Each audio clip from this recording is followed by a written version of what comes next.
오늘은 마가복음 1장 21절에서 45절 말씀으로요. 내가 이를 위하여 왔노라 라는 제목으로 하나님 말씀을 나누겠습니다. 마가복음은 어떻게 말씀이 시작됐죠? 1장 1절을 보시면 하나님의 아들 예수 그리스도의 복음의 시작이라 라고 이야기를 시작합니다.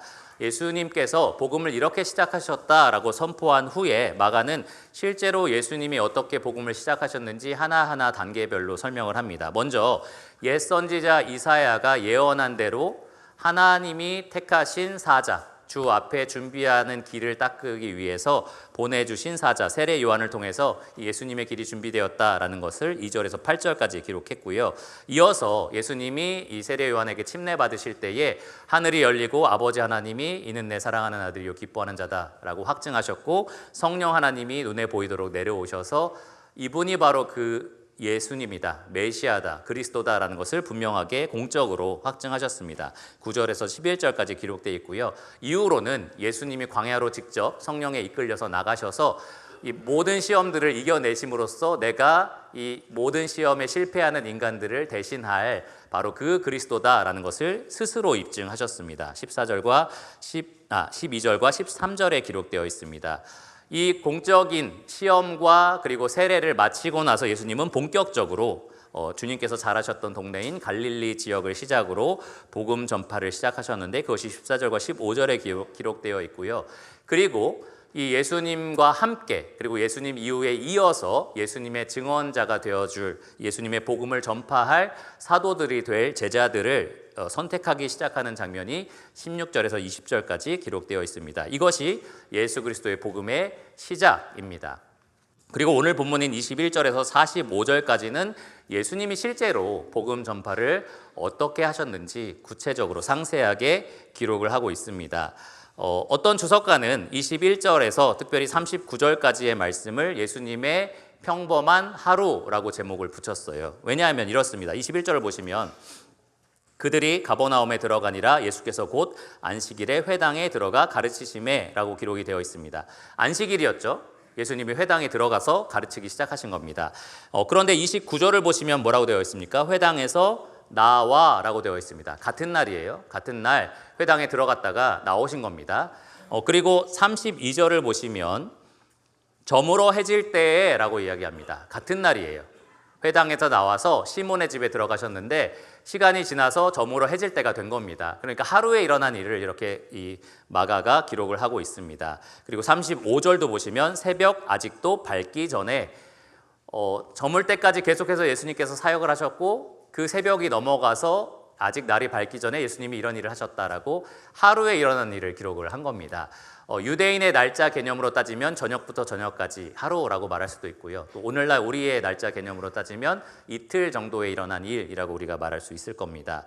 그러니까 마가는 예수님이 본격적으로 복음을 전하셨는데 마치 이런 하루하루가 반복되어서 일어났다라고 우리에게 소개를 하고 있는 겁니다. 예수님의 일기장을 우리가 들여다보는 것 같아요. 하루하루 이렇게 일하셨겠구나라고 우리가 생각해 볼 수 있는 장면입니다. 그래서 먼저 본문 21절에서 45절까지 예수님의 하루를 우리가 좀 살펴보려고 하고요. 그리고 예수님이 무엇을 위하여 이 일을 하셨는지를 좀 들여다보려고 합니다. 본문을 먼저 읽겠습니다.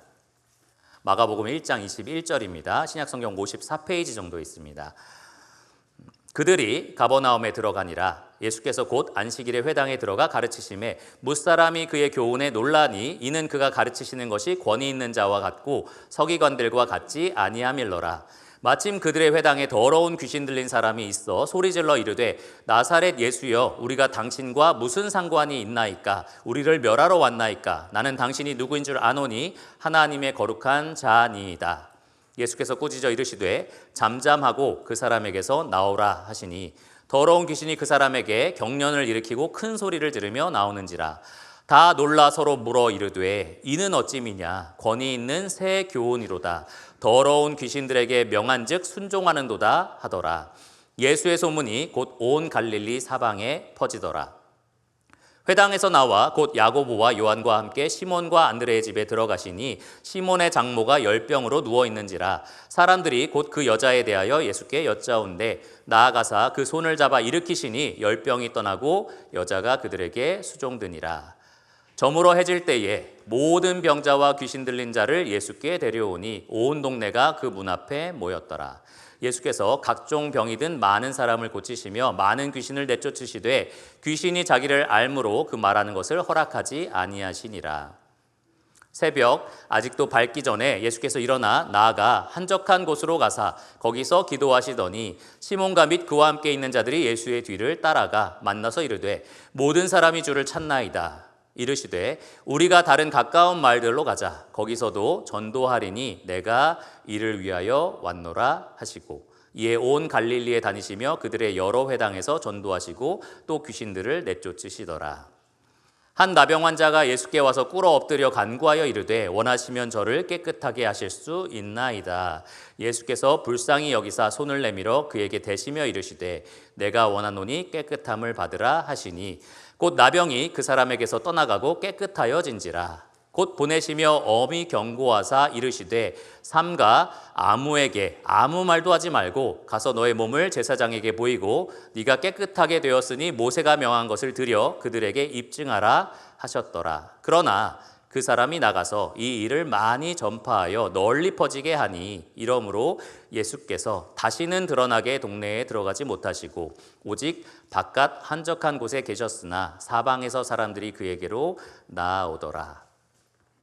읽기에도 상당한 양이 있는 이 내용보다 훨씬 더 복잡하고 많은 일들을 주님께서 하루에 하신 것이었습니다. 예수님께서는 많은 병자를 고치고 귀신을 내쫓고 그리고 가르치시는 일들을 계속해서 하셨었습니다. 그런데 이 일 가운데 사람들의 반응이 나오죠. 반응이 있습니다. 놀랐습니다. 그분의 권위에 놀랐어요.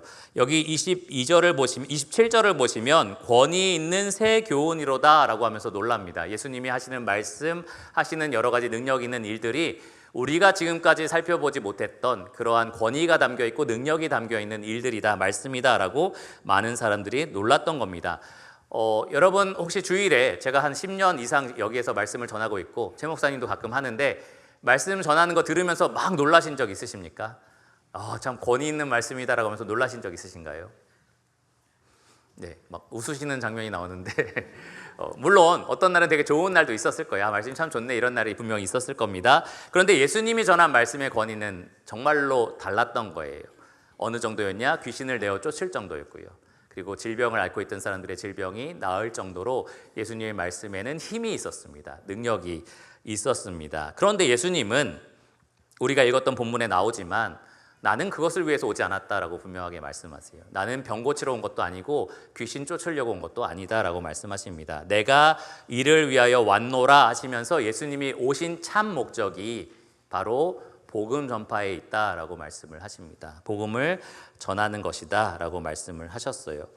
그러면 질병에서 노인받는 것보다 귀신에게 노인받는 것보다 복음이 훨씬 더 가치 있다는 얘기잖아요. 훨씬 더 복된 소식이다라는 겁니다. 그런데 여러분 한번 생각해 보시면 성경에도 38년 된 병자, 나을 때부터 눈 멀어서 보지 못했던 병자, 이런 사람들이 나옵니다.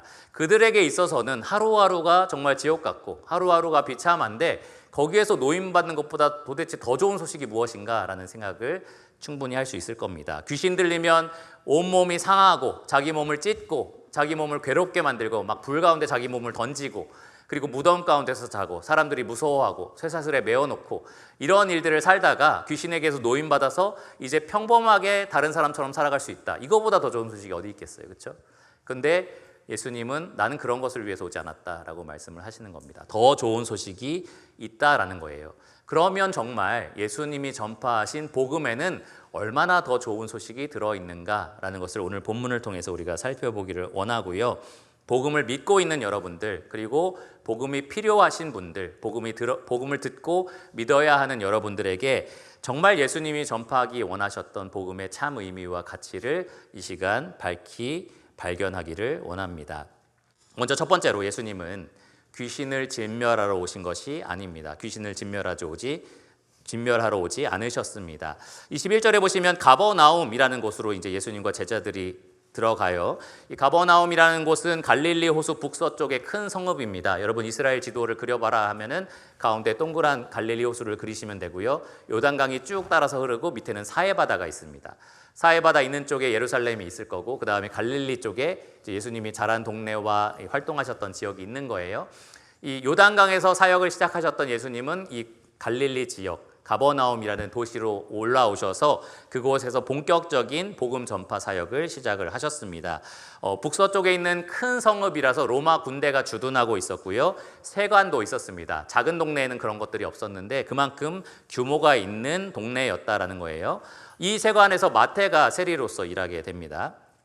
이 가버나움을 다메섹으로 이제 물건을 팔아야 되는 상인들이 거쳐가게 되어 있었습니다. 큰 도로가 그 앞에 이 가버나움을 흘러가게 있었는데 그래서 많은 사람들이 모여들고 많은 사람들이 예수님 말씀을 들을 수 있는 이 가버나움을 예수님과 제자들이 본격적인 복음 전파의 중심지로 본부로 삼았던 겁니다. 이들의 일상이 이렇게 시작됐던 거예요. 21절에 보시면 예수께서 곧 안식일에 회당에 들어가 가르치심에 예수님의 전도 방식이 이랬습니다. 안식일이 되면 유대인들이 회당으로 모여들거든요. 그러니까 그 회당에 예수님이 들어가셔서 복음 전할 수 있는 기회를 얻으시는 겁니다. 회당장에게 권한이 있어요. 누가 유대인의 남성으로서 누구든지 사실은 강단에서 가르칠 수 있도록 회당장이 권한을 주게 되는데 아무나 세우지 않습니다. 회당장이 볼 때 그럴 수 있을 만한 사람들을 세우는 겁니다. 사실 예수님의 이 방식을 사도 바울이 그대로 따라갔거든요.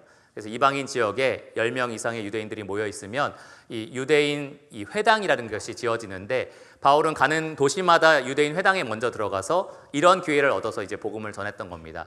회당장이 볼 때 바울은 가말리엘이라는 위대한 랍비 밑에서 배운 사람이거든요. 그러니까 그런 기회들이 쉽게 얻어졌던 거고요. 예수님도 생각해 보시면 세례 요한이라는 이스라엘 모든 백성이 그리스도가 아닌가라고 생각하는 위대한 스승인 거죠. 위인 같은 사람이 침례를 베풀었던 사람이고 요단강에서 이 세례 요한과 더불어서 함께 사역을 했던 사람이다 보니까 이 회당에서 자연스럽게 예수님이 말씀을 전하는 자리에 받아들여졌던 겁니다. 근데 예수님이 말씀을 전하면 항상 문제가 일어나게 된 거예요. 항상 예수님이 말씀을 전하면 이들 방식대로 전한 게 아니라 예수님 방식대로 복음을 선포하셨기 때문에 그때부터 문제가 시작됐습니다. 누가복음 4장 16절에 보면 예수님께서 이 자라신 동네인 나사렛에서 회당에 들어가서 이제 복음을 전하게 되시는데요. 이 표현이 나옵니다. 늘 하시던 대로. 늘 하시던 대로. 그러니까 예수님이 늘 하시는 방식이었다는 거죠. 회당에 들어가서 복음을 전하신 거였습니다.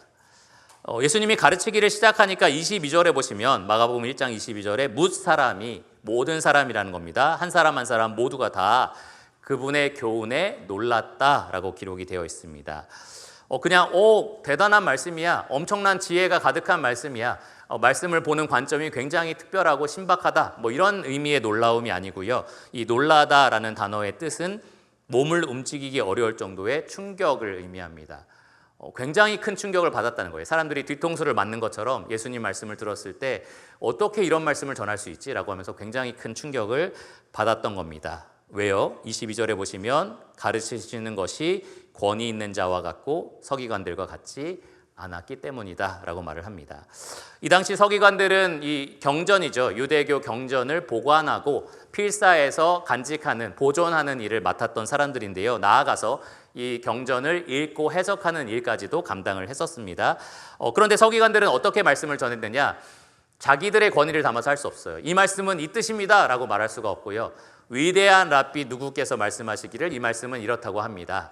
위대한 랍비 어떤 분도 이 말씀을 이렇다고 하셨습니다. 그러니까 이 말씀은 이런 의미일 겁니다 라는 식으로 권위 있는 사람들의 힘을 빌어서 자기의 이야기를 했던 거예요. 서기관들은 그런 식으로 말씀을 전했습니다.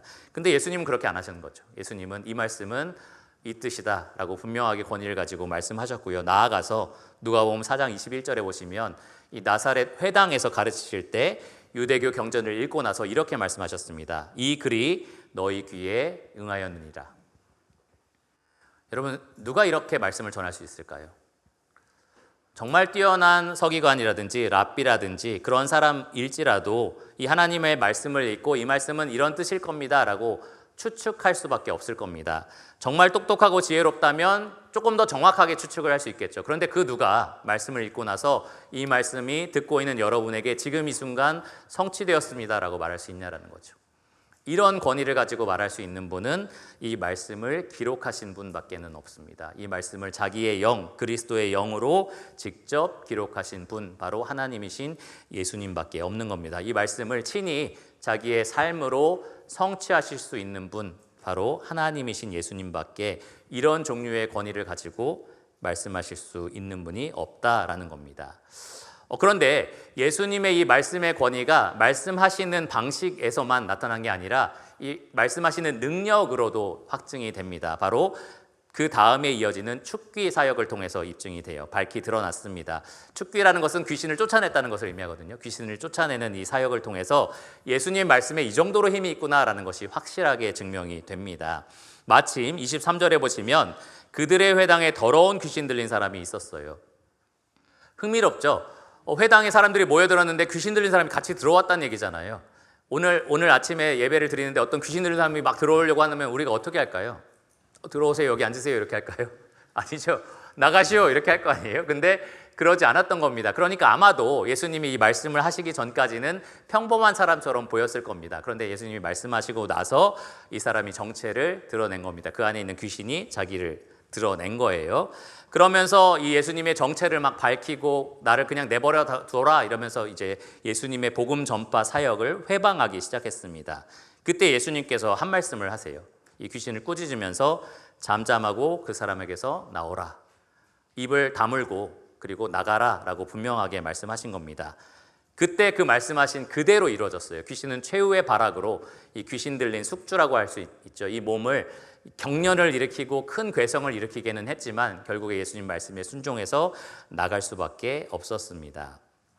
그때 그것을 본 수많은 사람들이 27절에 보시면 다 놀라서 서로 말하기 시작한 거예요. 이는 어찌미냐 권위 있는 새 교훈이로다. 더러운 귀신들에게 명한즉 순종하는도다.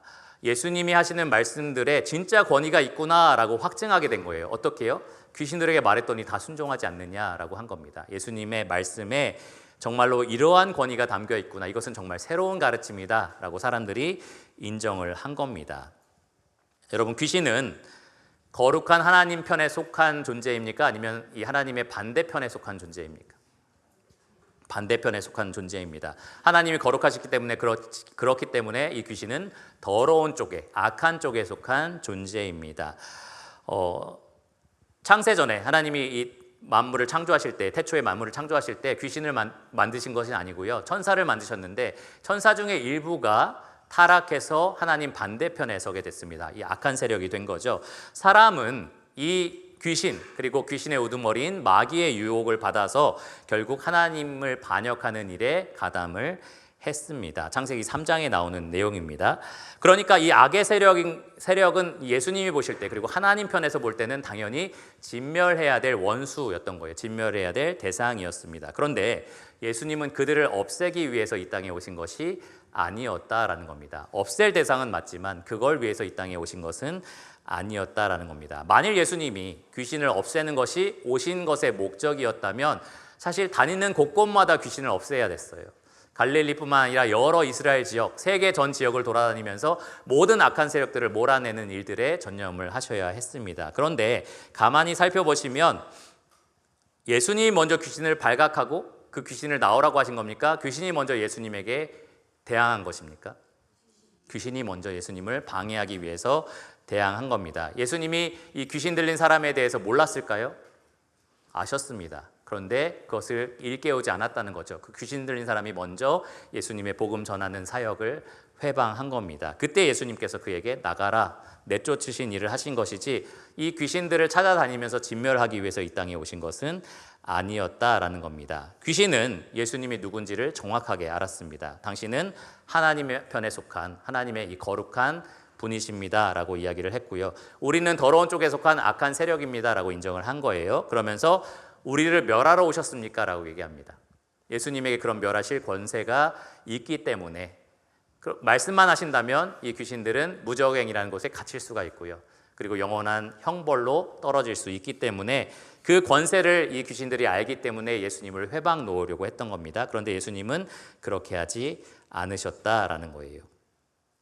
나중에 32절을 보시면 이 사건 때문에 수많은 귀신 들린 사람들을 데려다가 이 사람들이 이 시몬의 집으로 데리고 옵니다. 귀신을 쫓아내달라고 하는 거죠. 그런데 34절을 보시면 예수께서 각종 병이 든 많은 사람을 고치시며 많은 귀신을 내쫓으시되 귀신이 자기를 어떻게 돼 있죠?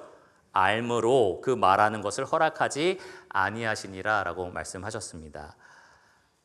귀신은 예수님의 정체를 알았지만 예수님은 그것을 말하지 못하게 막으셨다는 거예요. 왜 그렇습니까? 사람들이 귀신 쫓아내는 분으로 예수님을 인식하지 않게 하기 위해서예요. 그 일을 위해서 예수님이 오신 것이 아니라서 그렇습니다. 귀신은 어떻게든 방해해서 당신은 거룩한 분입니다, 하나님의 아들입니다 라는 식으로 말을 하고 싶었지만 예수님은 귀신을 통해서 자기를 입증하고 싶지 않으셨던 거죠. 그래서 귀신의 입을 막으셨고요, 귀신을 쫓아내기만 하셨고 진멸하지는 않으셨습니다. 예수님의 참된 이 땅에 오신 목적이 축기에 있는 것이 아니라 복음 전파에 있었기 때문에 그렇습니다. 두 번째로, 예수님은 질병을 없애러 오신 것이 아닙니다. 질병을 없애려고 오지 않으셨습니다. 이제 회당에서 귀신을 쫓아내니까 예수님에게 더 큰 권위가 생겼습니다. 사람들이 소문을 내기 시작한 거예요. 그래서 28절에 보시면 예수님에 대한 소문이 곧 온 갈릴리 사방에 퍼졌습니다.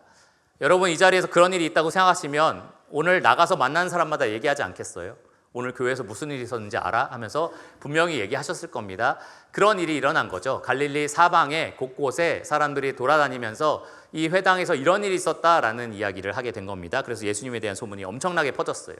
그래서 이것이 해 저물 때쯤 됐을 때 수많은 사람이 자기가 알고 있는 질병에 걸린 사람, 또 귀신 들린 사람을 예수님께로 몰고 오는 그런 결과를 낳게 됩니다. 근데 그 전에 먼저 예수님은 회당을 나와서 시몬의 집으로 가셨어요. 시몬의 집으로 가셨는데 시몬은 예수님이 선택하신 초창기 제자 중에 한 사람입니다. 여러분 잘 아시는 베드로의 또 다른 이름이에요. 그의 형제 안드레와 시몬의 집으로 예수님이 가셨고 또 다른 제자들인 야고보와 요한까지 함께 동행했습니다. 그런데 30절에 보시면 이 시몬의 장모가, 그러니까 결혼한 거죠, 아내의 어머니, 이 장모님이 열병을 앓고 있어서 사람들이 이 장모에 대해서 예수님에게 대해서 물어봅니다. 예수님께 요청을 한 거죠. 이 사람이 아픈데 좀 낫게 해주세요 라는 식으로 이제 요청을 했을 겁니다. 그러니까 31절에 예수님께서 이 열병을 앓던 여인의 손을 붙잡고 일으키셔서 이 병을 낫게 하셨습니다. 근데 여러분, 여기에서도 우리가 좀 주목해야 될 것은 예수님이 이 질병을 고치기 위해서 오신 것이 아니라는 거예요. 예수님이 이 열병을 앓고 있는 장모를 먼저 내가 고쳐줘야겠다, 아픈데 너무 불쌍하네, 내가 고쳐줘야겠다라고 하신 것이 아니라 이 제자들이 예수님께 여쭌 거다라는 겁니다. 제자들이 예수님께 요청을 했고요. 그래서 예수님이 이 여인을 고쳐주신 겁니다. 나중에 40절부터 45절까지 나오는 나병 환자도 마찬가지예요. 예수님께 나와서 원하시면 저를 고치실 수 있습니다 라고 요청을 했고요. 그때 예수님은 이 병자를 고쳐주셨습니다. 마찬가지로 32절과 33절에 수많은 사람들이 온 동네 사람이라고 되어 있는데 예수님께 고쳐달라고 몰려들었을 때 예수님 그들을 한 사람 한 사람 빠짐없이 고쳐주셨지만 그들의 요청에 따라서 고쳐주신 거지 예수님이 동네마다 돌아다니면서 병자를 고치시는 일을 하신 것이 아니다라는 겁니다. 그렇다고 해서 예수님께 동정심이라든지 이 환자에 대한 불쌍히 여김이 없었다라는 말은 아니에요. 두 가지 장면에서 확실할 수 있는데 이 장모, 여인의 손을, 결혼한 여인의 손을 붙잡았다라는 것은 이 당시 사회에 금기된 항목이었기 때문에 그렇습니다. 결혼한 여인의 손을 붙잡아서 병을 고치실 필요가 없는 거예요. 말씀으로도 충분히 고치실 수 있었습니다. 특별히 이 날이 어떤 날이었죠? 안식일이었잖아요. 안식일에 사람을 고치는 일은 분명히 종교적으로 문제가 될 수 있었고요. 나사렛에서처럼 가버나움에서도 예수님이 이 죽음의 위기에 몰릴 수 있는, 사람들의 그 미움을 받고 돌로 쳐서 죽일 수 있는 그러한 일까지도 생길 수 있는 일이었습니다. 그런데 예수님은 주저하지 않고 이 여인의 손을 붙잡고 그렇게 병을 고쳐주신 겁니다. 그만큼 불쌍하게 보신 거죠. 이 사람을 만져서 위로해주고 싶고 격려해주고 싶고 그리고 고쳐주고 싶으셨던 겁니다. 그 뒤에 나오는 나병 환자는 더 심하죠. 이 나병 환자는 진짜로 만지면 안 되는 사람입니다. 이 성경을 공부하면서 한 주석가가 자기 아버지가 나병을 고치는, 나병뿐만 아니라 모든 병을 고치는 그런 의사였는데 한 번은 어떤 환자가 왔는데 그 사람들을 만지지도 않고 그 사람이 고맙다고 가져온 선물들도 다 그냥 불에 태우더라, 이렇게 기록한 내용이 있더라고요. 그 환자가 바로 나병 환자였다라고 얘기를 했어요.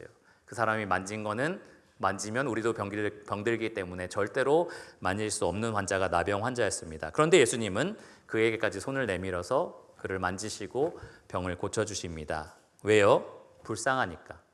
그를 향한 끓는 마음이 예수님에게 있었기 때문에 그만큼 동정심과 넘치는 사랑을 보여주신 분이 바로 예수님입니다. 예수님은 모든 병이든 원하신다면 고치실 수 있는 분이셨습니다. 모든 질병을 정복할 수 있는 권위가 있는 분이었어요. 시몬의 장모가 앓던 열병, 그렇게 죽을 병은 아니었지만 심각한 질병이긴 했습니다. 많은 고통을 주는 병이었는데 말씀 한마디로 그냥 붙잡아서 일으키시면서 그냥 그 병이 나아버렸습니다. 40절에서 45절에 나오는 나병은 이 당시 사람들이 절대로 고칠 수 없는 병이라고 생각했던 병이에요. 환자뿐만 아니라 그가 만지는 모든 살아있는 것, 모든 죽은 것들을 다 불태워야 되는 부정한 병이 바로 이 병이었습니다. 많은 유대인들이 이 구약의 율법에 따라서 이 병을 부정한 병, 죄악에 관련된 병이라고 여겼던 그러한 병이라서 이 백성들 사이에 가까이 올 수도 없는 그러한 환자가 바로 나병 환자였습니다. 그런데 예수님은 이 병을 내가 원하노니 깨끗함을 받으라 라는 이 말씀 한마디로 순식간에 말끔히 고쳐주셨습니다. 그리고 34절에 보면 온 동네 사람들이 모여들었을 때에 각종 병이 든 사람들을, 그 병이 무엇이든지 상관없이 예수님은 한 사람 한 사람 모두를 그냥 고쳐주셨습니다. 그럴 수 있는 권위가 있으셨다라는 거예요. 그런데 중요한 것은 그 일을 위해서 오신 게 아니다라는 거예요. 병을 고치러 오신 것이 아니다라는 겁니다. 나병 환자에게 44절에 이렇게 말씀을 하셨습니다. 삼가 아무에게도 아무 말도 하지 말라. 내가 고쳐줬다는 거 얘기하지 말라는 거예요. 내가 너를 고쳐줬다는 거 아무한테도 하지 마라고 말씀을 하신 겁니다. 그 43절에 엄히 경고했다라는 표현이 있거든요. 43절에 엄히 경고하다라는 것은 아주 오래된 본문에 따르면 엄히 화를 내셨다라고 기록이 되어 있습니다. 그만큼 이건 절대로 말하면 안 된다라고 예수님께서 엄격하게 경고를 하신 거예요. 예수님이 병 고치신데 라는 말을 듣고 병 고침 받기 위해서 사람들이 몰려드는 것을 원하지 않으셨다라는 겁니다. 예수님 다만 그 사람이 혼자 몰래 제사장에게 가서 몸이 건강해질 것을 확증받고 그렇게 건강하게 평안하게 살아갔으면 이라는 마음을 가지고 계셨지 모든 불쌍한 환자들을 고치고 싶어 하시지는 않았다라는 겁니다. 그런데 나병 환자가 예수님 말씀을 들었을까요? 듣지 않았을까요? 듣지 않았죠? 근데 나병 환자 마음 이해됩니다. 그렇죠? 여러분이 평생 나병 환자로 사람들과 격리되고 온몸이 썩어져가는 그러한 질병을 앓고 있는데 깨끗하게 나아서 정말 아기 피부처럼 새하얀 피부를 가진 사람이 됐는데 이걸 어떻게 얘기 안 할 수가 있어요. 내가 구원받았는데, 그렇죠? 죽을 것 같은 삶을 살다가 이런 새로운 삶을 살게 됐는데 어떻게 그걸 얘기하지 않을 수 있겠어요? 그래서 나가서 많이 전파하여 널리 퍼지게 됐습니다. 그래서 예수님은 45절에 보시면 다시는 드러나게 동네에 들어가지 못하시고 오직 바깥 한적한 곳에 계셨습니다. 예수님이 말하지 말라고 하신 목적이 여기에 있어요. 예수님은 동네마다 들어가서 회당에서 복음을 전하고 싶으셨던 거예요. 회당에 들어가서 복음 전하는 일에 전념하고 싶으셨던 겁니다. 병 고치는 일만 하시는 것이 아니라 이 귀신 내쫓는 일만 하시는 것이 아니라 이 복음 전하는 일을 진실로 하기를 원하셨던 겁니다. 그런데 사람들은 병 고침 받기 위해서 예수님을 계속해서 찾아오게 됩니다. 여러분, 귀신과 마찬가지로 질병도 결국에는 죄의 결과입니다. 지금 여러분이 앓고 있는 질병이 여러분이 저지른 어떤 특정 죄의 결과다라는 말이 아니에요. 하나님이 창조하신 완벽한 세상에는 질병이 없었다라는 겁니다. 근데 죄가 들어오고 나서 사람들은 질병도 같이 그 죄의 결과물로 겪게 되었습니다. 마귀와 귀신이라는 악한 세력도 죄의 결과물이고요. 질병도 죄의 결과물입니다. 그에 따라서 우리는 고통과 수고와 슬픔이 가득한 인생을 살아갈 수밖에 없게 되었습니다. 죄가 발생했을 때 하나님을 대적한 악한 세력이 생겼고요. 죄가 발생해서 생명의 근원이신 하나님에게서 우리가 떨어져 나갔을 때, 단절됐을 때 우리는 상심한 마음을 가지고 그 마음을 무엇으로도 채우려고 애쓰는 삶, 그래서 온갖 더러운 죄와 그에 따른 고통과 질병과 수고와 슬픔이 가득한 그러한 삶을 살게 되었습니다. 예수님은 그 많은 죄의 결과물들을 제거하려고 이 땅에 오신 게 아니고요. 그 죄 자체를 없애기 위해서 이 땅에 오셨다라는 겁니다. 물론 예수님이 다시 오시는 날, 재림이라고 하죠. 다시 오시는 그날에는 모든 악한 세력이 진멸될 겁니다. 모든 질병들이 사라지게 될 겁니다. 모든 수고와 슬픔과 애통하는 것이나 사망이나 곡하는 것이나 아픈 것이 다시는 있지 않게 될 겁니다. 계시록 21장 4절에 기록되어 있어요. 그런데 처음 예수님이 이 땅에 오신 것은 그것을 위한 것이 아니다라는 겁니다. 처음에 예수님이 이 땅에 오신 것은 질병이나 귀신을 없애기 위해서 오신 것이 아니라는 겁니다. 마가는 그것을 35절에서 39절까지 중간에 있는 본문으로 분명하게 우리에게 답해 줍니다. 이제 안식일 저녁부터 해가 질 무렵에 사람들이 왜 몰려들었냐? 안식일이 끝났으니까 이제 병을 고칠 수 있는 거죠. 그러니까 그때를 기다렸다가 사람들이 엄청나게 몰려든 거예요. 그래서 온 동네가 다 왔다라고 이렇게 과장되게 표현이 되어 있습니다. 정말로 많은 환자들이 있었을 거고 정말로 많은 귀신 들린 사람들이 있었을 거예요. 그 많은 사람들을 한 사람 한 사람 다 고쳐주고 다 노임받게 해주고 예수님은 35절에 보시면 무슨 일을 하셨습니까? 새벽 아직도 밝기 전에 일어나 나가 한적한 곳으로 가셨습니다. 뭘 하러 가셨습니까? 기도하러 가셨습니다. 여기에 예수님이 가지고 계신 권위의 비밀이 담겨 있어요. 예수님은 아버지께 그 권위를 받아서 가르치시고 병을 고치시고 악한 세력들과 싸워서 이기신 거였습니다. 제자들이 볼 때 예수님의 능력이 대단하다라는 생각을 들었거든요. 그래서 제자들이 예수님께 물어봅니다. 예수님, 우리에게도 기도하는 법을 가르쳐 주세요. 그때 예수님이 이렇게 대답을 합니다. 하늘에 계신 우리 아버지여, 이름이 거룩히 여김을 받으시오며 라고 하면서 하나님의 나라와 하나님의 뜻과 하나님의 의가 이루어지기를 기도하고 매일의 필요를 구하고 악한 자와의 싸움에서 승리하기를 구하라 라고 말씀하셨습니다. 아마도 예수님이 새벽마다 한적한 곳에서 아버지께 구했던 기도가 바로 그 기도였을 겁니다. 예수님이 가진 모든 권위의 그 출처는 결국 아버지 하나님께 있었다라는 겁니다. 예수님도 아버지께 항상 그것을 구하셨다라는 거죠. 그때 시몬과 다른 제자들이 예수님 계신 곳을 찾아왔던 거예요. 그러면서 37절에 보시면 모든 사람이 주를 찾나이다 라고 말을 합니다. 이 말에는 뼈가 들어 있습니다. 왜 여기 계십니까? 라는 의미예요.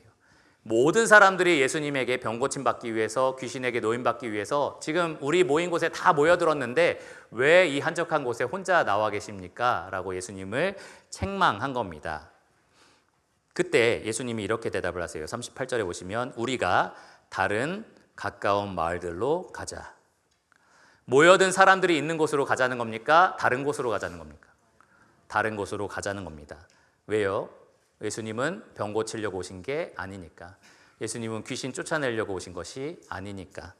그래서 이렇게 말씀하신 거예요. 38절에 이어서 거기서도 전도하리니 내가 이를 위하여 왔노라.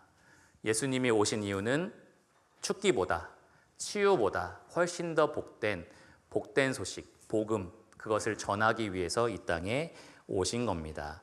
앞서 말씀드린 것처럼 질병에 시달리는 사람 입장에서는 이것은 더 좋은 소식이 어딨어? 라고 의문이 들 만한 내용이에요.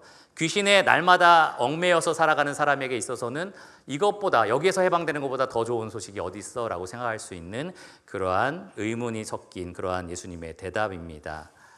근데 예수님은 더 좋은 소식이 있다는 거예요. 나는 그거 전하러 왔어 라고 하면서 다른 곳곳, 갈릴리의 다른 온 동네에 다니면서 회당에서 복음을 전하기 시작하셨습니다. 예수님에게 있어서는 이것이 훨씬 더 복된 소식이고요. 축기와 치유의 능력은 그 복된 소식이 진짜 예수님이 가져올 소식이고 그렇게 하실 수 있는 권위가 있다는 것을 입증하는 도구에 불과했다라는 겁니다. 그러면 이 고통스러운 질병이나 악한 세력에서 해방되는 것보다 더 좋은 소식이 도대체 뭔가라는 생각이 들어요. 예를 들어서 1000억의 빚을 진 사람이 있다라고 한번 생각해 봅시다. 여러분들이 각각 가정마다 1000억의 빚을 졌다라고 한번 생각해 보세요. 끔찍하죠? 생각만 해도 끔찍합니다.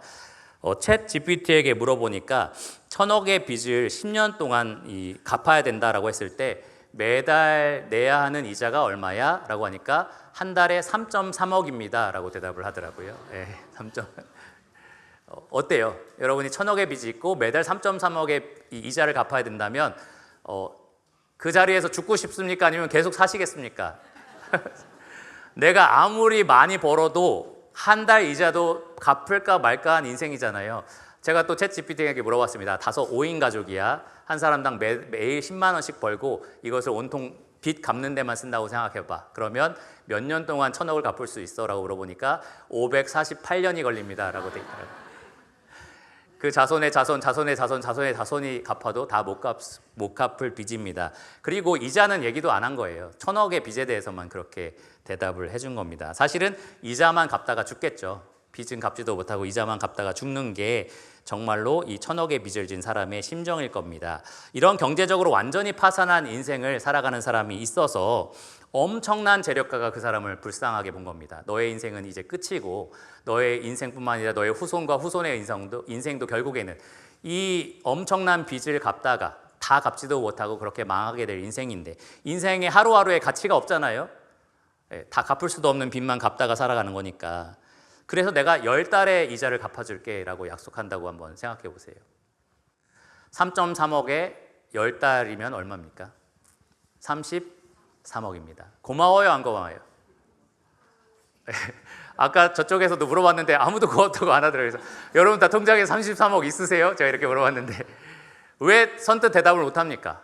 10달이 지나면 빚은 1,000억 그대로 남아있고, 그 다음에 10달이 지나면 이자가 3.3억씩 계속 발생하기 때문에 그렇습니다. 상황이 조금도 나아지지 않는 겁니다. 그 10달의 빚을 갚아준 건 너무 고맙지만 그 10달이 지나고 나면 아무것도 나아지지 않는 것이 이 1,000억의 빚을 지는 사람의 운명이라는 겁니다. 예수님이 이 땅에 오셔서 전한 복음은 내가 너희의 원금을 갚아주겠다라는 복음이에요. 너의 그 죄의 빚을 갚아주겠다라는 겁니다. 죄의 결과물인 악한 세력이라든지 질병에서 노인받는 게 아니라 이 모든 것을 발생시킨 그 죄의 값을 내가 갚아주겠다, 그 빚을 갚아주겠다라고 말씀을 하신 겁니다. 그게 예수님이 전한 복음의 핵심이었어요. 나는 그것을 해결하러 왔다라고 한 겁니다. 많은 사람들은 그 부산물들을 해결해 달라고 예수님께 몰려들었지만 예수님은 그것이 아니라 정말 너의 인생을 이렇게 비참하게 만든 원흉, 바로 그 죄의 빚을 내가 갚아주겠다라고 복음을 전하신 거였습니다. 만일 예수님께서 질병을 고치러 오셨다면 온 동네마다 다니면서 질병을 고치시겠죠. 그 고침받은, 그 건강해진 사람들이 그 건강해진 몸으로 뭘 할까요? 더 열심히 죄를 질 겁니다. 그리고 그 죄의 결과에 따라서 영원한 심판과 저주를 받게 될 겁니다. 만일 예수님이 귀신을 쫓아내러 이 땅에 오셨다면, 그래서 온 동네마다 돌아다니면서 귀신에 얽매인 사람들을 다 해방시켜 주셨다면, 그 온전한 정신을 가진, 온전한 건강을 누리게 된 사람들이 자기 힘으로 하나님의 거룩한 의를 만족시킬 수 있을까요? 안 됩니다. 이 악한 세력은 자기에게서 사라졌지만 자기의 육신이 약하잖아요. 이 자기의 육체 자체가 전적으로 타락한 사람이잖아요. 그러니까 귀신에게는 노임받았지만 자기 자신에게는 노임받지 않았기 때문에 평생 육체가 원하는 대로 살다가 그 죄와 사망의 저주를 받게 될 겁니다. 그러니까 예수님은 그런 것들을 해결해 주러 오신 게 아닙니다. 이 모든 것들을 다 일으킨 원흉, 바로 죄의 빚을 갚아주기 위해서 이 땅에 오신 겁니다. 예수님은 하나님과 죄인을 단절시킨 그 죄 자체를 해결하기 위해서 이 땅에 오셨습니다. 그래서 예수님이 전파하신 복음이 이와 같아요. 요한복음 3장 16절, 하나님이 이 세상을 이처럼 사랑하사 독생자를 주셨으니 이는 그를 믿는 자마다 멸망하지 않고 영생을 얻게 하려 하심이라. 생명의 근원을 떠나서 죄와 허물로 죽은 죄인에게 진실로 필요한 것은 건강이나 재물 같은 것들이 아닙니다. 그것은 터진 웅덩이에 불과해요. 채워봤자 또 말라버리는 터진 웅덩이에 불과하다는 겁니다. 진짜로 죄인에게 필요한 것은 생명의 근원이신 하나님을 다시 만나는 겁니다. 그 하나님과 영원히 헤어지지 않고 다시 동행하는 것이 바로 진짜 죄인에게 필요한 겁니다. 그런데 우리는 더러운 죄를 가지고 있어서 우리 힘으로 그것을 절대로 해낼 수가 없어요. 죄 없으신 예수님이 그 일을 대신 하러 이 땅에 오신 겁니다. 너희들의 그 모든 죄값은 너희들의 생명값으로 이 땅에서 그냥 목숨이 끊어지는 것뿐만 아니라 영원한 형벌로 갚을 수밖에 없는 그러한 죄의 빚인데 내가 그 내 목숨값으로 그 빚을 갚아줄게 라고 하면서 예수님이 이 땅에 오신 겁니다. 너희들 다 멸망하지 않고 영원한 생명, 하나님을 아는 삶, 하나님과 동행하는 삶, 하나님과 사귐을 누리는 삶, 그것을 내가 살게 해줄게 라고 하면서 이것이 가장 가치 있고 복된 소식이다 라고 전파하러 다니신 겁니다. 근데 여러분, 믿는 우리가 이것을 그만큼 가치 있게 여기는지 좀 생각해 볼 필요가 있어요. 우리는 아플 때, 경제적으로 힘들 때, 관계적으로 여러 가지 갈등으로 괴로울 때에 이것 때문에 하나님께 원망하고 불평할 때가 굉장히 많습니다. 마치 이스라엘 백성들 같아요. 애굽의 노예로서 그 비참한 인생을 살았던 백성들을 하나님께서 끌어내셔서 매일매일 필요한 것들을 공급하시고, 그리고 불기둥과 구름기둥으로 항상 동행하시면서 눈동자처럼 지켜주시고 아들을 아는같이 아버지처럼 이들을 돌봐주셨는데, 먹을 것 입을 것 헤어지지 않을 수 있도록, 이 먹을 것이 떨어지지 않을 수 있도록 하나님께서 계속해서 공급해 주시면서 저 약속의 땅 그 본향까지 내가 반드시 너희를 인도하겠다라고 약속을 해주시는데도 뭐 때문에 불평합니까? 파 없어요, 양파 없어요, 마늘 없어요, 고기 없어요, 물이 없어요. 계속해서 그런 것들로 불평을 하는 겁니다. 믿는 우리가 그렇지 않은가라고 생각이 들어요. 예수님이 정말로 이 땅에 오신 그 목적, 우리가 절대로 갚을 수 없었던 그 죄의 빚을 자기의 목숨값으로 갚아주신 그 은혜에 대해서는 우리가 다 잊어버리고, 예수님 직장이 해결이 안 돼요, 결혼 문제가 해결이 안 돼요, 지금 인생에서 이런 것들이 어려워요, 아기 키우기가 힘들어요, 어떤 사람과 관계가 어려워요, 이런 걸로 계속해서 불평 불만만 늘어놓는다면 우리는 이스라엘 백성들과 같은 삶을 살아갈 수밖에 없을 겁니다. 비결은 예수님이 이 땅에 오신 그 목적, 우리에게 있어서 가장 복되고 복된 그 가치 있는 복음, 그것이 우리 것이 되었다는데 여러분 감격하셔야 되는 겁니다. 감사하셔야 되는 겁니다. 이것이 얼마나 큰 복인지, 얼마나 우리의 영원한 갈급과 소원을 영원히 만족시키는 복인지를 여러분 결코 잊지 말고 감사하며 기뻐하며 그렇게 하나님을 찬양해야 하는 겁니다. 마지막으로 예수님이 원금을 갚아주셨는데 왜 우리는 이자를 갚는 느낌이지? 라는 생각을 믿는 분들은 가지실 겁니다. 예수님이 원금을 갚아주셨다면 이자는 안 내야 되잖아요. 그런데 왜 우리는 이 땅에 살면서 자꾸 이자를 갚는 느낌이지? 왜 아프지? 왜 이런 죄랑 계속 싸워야 되는 거지? 만약에 믿는다면, 하나님을 믿는다면 그 죄값이 다 사해지고 질병도 안 걸리고 그리고 죄와 싸움 필요도 없고 이러면 얼마나 좋겠어요. 아, 정말 다 해결해 주셨네, 감사합니다 라고 할 수 있을 것 같은데 왜 꼭 이자를 갚는 느낌으로 우리가 살아가는 것 같지? 라는 생각이 드는 겁니다. 왜 질병이 있지? 왜 갈등이 있지? 왜 고통이 있지? 왜 슬픔이 있지? 왜 수고해야 되지? 이런 생각이 믿는 사람들은 들 수 있다는 거죠. 아까 말씀드린 것처럼 예수님은 다시 오실 때 반드시 그것들을 모두 사라지게 하실 겁니다. 악의 세력을 진멸하실 거고요. 우리의 질병이라든지 수고와 슬픔들 모두 다 다시는 생기지 않을 수 있도록 바꿔 주실 겁니다. 새로운 하늘과 새 땅을 주실 거고 새로운 몸을 허락하실 거예요. 그런데 지금 당장은 뿌리 뽑지 않고 계시다는 거예요. 우리를 낮추기도 하고 줄이기도 하십니다. 왜 그렇게 하시느냐? 성경은 그 이유를 다 하나하나 설명해 주지는 않지만 우리에게 믿으라 라고 요구합니다. 믿으라. 너희가 도저히 갚을 수 없는 그 원금까지 자기 아들의 생명으로 갚아주신 아버지께서 너희에게 허락하신 거라면 믿고 순종함으로, 기쁨으로 그것들을 인정하고 받아들여라 라고 성경은 우리에게 말합니다. 요한복음 10장 10절에서 예수님이 이렇게 말씀하셨어요. 내가 온 것은 양으로 생명을 얻게 하고 더 풍성히 얻게 하려는 것이라. 예수님 십자가에서 돌아가시고 부활하심으로 우리에게 생명이 주어졌는데요, 그것뿐만 아니라 우리에게 허락하신 모든 것들은 우리가 그 생명을 더 풍성히 누리게 하기 위해서 허락하신 것이다 라는 겁니다. 우리가 겪는 고난은 우리가 영생의 주를 더 풍성하게 경험하게 하는 하나님의 은혜의 도구라는 것을 여러분 믿으시고 그렇게 받아들이시기를 바랍니다. 로마서 8장 32절도 보시면 자기 아들을 아끼지 아니하시고 우리 모든 사람을 위하여 내주시니가 어찌 그 아들과 함께 모든 것을 우리에게 주시지 아니하겠느냐. 쉽게 말하면 원금까지 갚아주셨는데 이자는 너희가 갚아야겠느냐, 하나님이 다 해주지 않으시겠느냐라고 말하는 것과 같아요. 아들을 아끼지 않고 내어주셨는데 그 아들과 함께 모든 것을 우리에게 주실 수 있는 분이다라는 겁니다. 그러니까 지금 허락된 모든 것들은 그 은혜로운 하나님의 손길 아래서 우리가 더 풍성히 누리게 하려고, 우리가 더 하나님 더 닮아가게 하려고, 우리가 하나님을 놓지 않고 붙잡게 하려고, 우리의 약함을 발견할 때마다 강하신 하나님을 더 뒤따르게 하려고 하나님이 허락하신 은혜의 도구들이다라는 겁니다. 여러분 바울처럼 여러분에게 주어진 모든 것들이 족한 은혜다라는 것을 꼭 기억하시기를 바랍니다. 바울은 자기 육체의 가시가 제발 떠나가게 해달라고 하나님께 3번이나 간구했어요. 육체의 가시는 육체의 질병은 아닙니다. 왜냐하면 그 다음에 바울이 사탄의 사자라는 인칭 명사를 사용했기 때문에 그래요. 바울을 끊임없이 괴롭히는 어떤 방해꾼을 가리킬 겁니다. 그런데 하나님은 내 은혜가 너에게 족하다라고 말씀을 하셨어요. 무슨 말이냐? 나 구원해줬으면 됐지 뭘 더 바래 라는 의미가 절대 아니에요. 이것을 허락하는 것이 오히려 너에게 더 풍성한 은혜다라는 겁니다. 여러분, 하나님이 우리에게 허락하신 모든 것들은 더 큰 은혜를 주시기 위한 그러한 은혜의 도구라는 것을 반드시 믿으셔야 됩니다. 어떻게 믿을 수 있나요? 자기의 하나뿐인 아들을 아낌없이 내어주신 분이 허락하신 것이니까. 그러니까 우리가 믿을 수 있는 겁니다. 고난을 통해 우리는 하나님을 닮아가고요. 고난을 통해 하나님을 더 풍성하게 경험하게 되고요. 고난을 통해서 우리는 하나님에게서 멀어지는 것이 아니라 하나님께 더 가까이 나아가게 됩니다. 죄를 뉘우치게 되고요. 하나님 앞에서 굳건한 믿음을 갖게 되고요. 온갖 세상 것들이 아니라 하나님이 약속하신 것들에 소망을 두게 됩니다. 우리에게 그런 것들을 붙잡고 살아가게 하시려고 하나님이 더 풍성한 영생을 누리라고 허락하신 모든 것들을 감사함으로 받아들이시기를 바랍니다. 물론 아플 때 건강하지 말라는 거 아니에요. 건강을 위해서 돌봐야죠.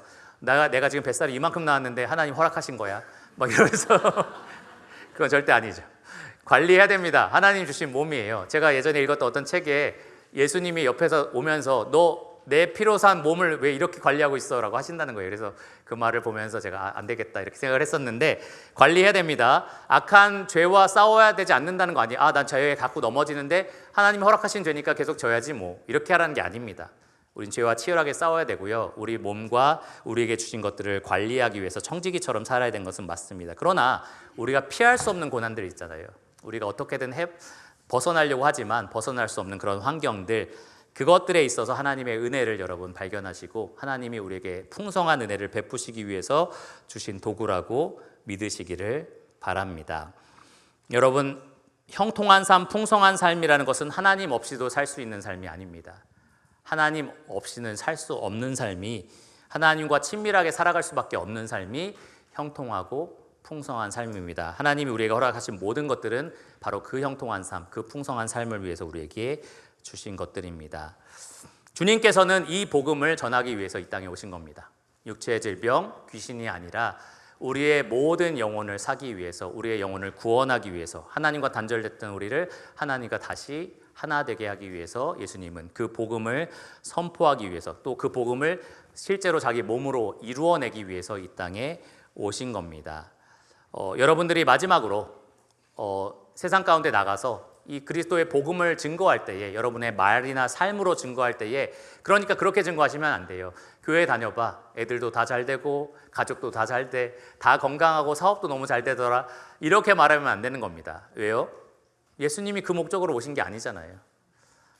여러분이 복음을 전할 때는 예수님은 우리 영혼을 구원하기 위해서 오셨습니다 라고 말할 수 있어야 되는 겁니다. 그리고 여러분들이 겪는 그 많은 고난과 어려움 가운데 진짜 예수님으로 만족하고 더 풍성히 누리는 삶을 보여줄 때에 그들도 예수님에 대해서 궁금해하는 겁니다. 어떻게, 도대체 저 사람들은 무엇으로 만족해서, 무엇이 정말 기쁜 소식이어서 기쁘지 않은 것 같은 저런 환경 속에서 기뻐할 수 있는가? 의문을 남겨야 된다는 거죠. 소망에 관한 이유를 묻도록 여러분 복음을 살아내시고 또 전파하시기를 바랍니다. 주님께서 사도들을 통해서, 그 제자들을 통해서, 그리고 오늘날 우리에게까지 부탁하신 복음이 바로 그 복음입니다. 우리에게 있는 많은 것들이 잘 될 거다라는 그런 막연한 복음이 아니고요. 우리 영혼을 새롭게 하시고 하나님과 하나 되게 하신다라는 이 놀라운 복음을 여러분 삶으로 살아내시고 또 입술로 전파하시기를 바랍니다. 그리고 무엇보다도 그 복음을 정말로 보물처럼 여기시고 감격하시고 그리고 감사함으로, 그렇게 기뻐함으로 간직하면서 살아가시기를 간절히 바랍니다. 기도하고 말씀을 마치겠습니다. 하나님 감사합니다. 오늘 이 마가복음을 통해서 우리에게 주신 이 말씀은 정말로 예수님이 이 땅에 오신 목적이 무엇인지를 우리로 보게 합니다. 하나님, 수많은 교회 강단에서 예수님이 우리를 형통하게 하러 오셨다라고 잘못 가르쳐지고 있습니다. 하나님, 수많은 그리스도인들이 예수님이 단지 우리를 위로하고 격려하고 그냥 행복하게 하고 하는 모든 일들이 잘 되게 하시는 그러한 요정과 같은 분이다라고 잘못 받아들이고 있습니다. 하나님, 이 말씀을 통해서 예수님이 진짜 무엇을 하러 오셨는지 보게 하여 주심에 감사를 드립니다. 예수님이 우리에게 베푸신 은혜는 단순히 이 땅에서 잠시 유익을 누리는 것들이 아니라 영원토록 우리가 풍성히 누릴 수 있는 은혜를 베푸셨습니다. 예수님 자기의 목숨을 다하면서까지 우리에게 그 큰 은혜를 베풀어 주시고 그 큰 기쁨의 복음을 선포하셨습니다. 예수님께 받은 그 복음이 우리 삶의 참된 기쁨과 보물이 되게 하여 주시고 그 보물을 간직한 사람답게 정말 기쁨으로 세상 가운데 복음을 살아내는 그러한 성도들이 되게 하여 주시기를 원합니다. 이 가운데 이 예수 그리스도의 복음이 필요한 사람들이 있습니다. 주님, 그들이 정말 그 영혼의 갈급함, 정말 하나님께서 떨어져 나가서 그 상실한 마음으로 살아가는 비참함을 깨닫게 하여 주시고 예수님이 바로 그들의 목마름을 해결하러 오신 그 생수라는 것을 발견하게 하여 주시고 예수님이 그 영원한 죽음으로 가는 그들에게 살아있는 영원한 생명이 되시는 길이 되신다는 것을 그들로 보게 하여 주시기를 간절히 구합니다. 오늘 전해진 말씀 주님께서 가지고 역사하시기를 간절히 구하며 모든 것을 예수님 이름으로 감사하며 기도드렸습니다. 아멘.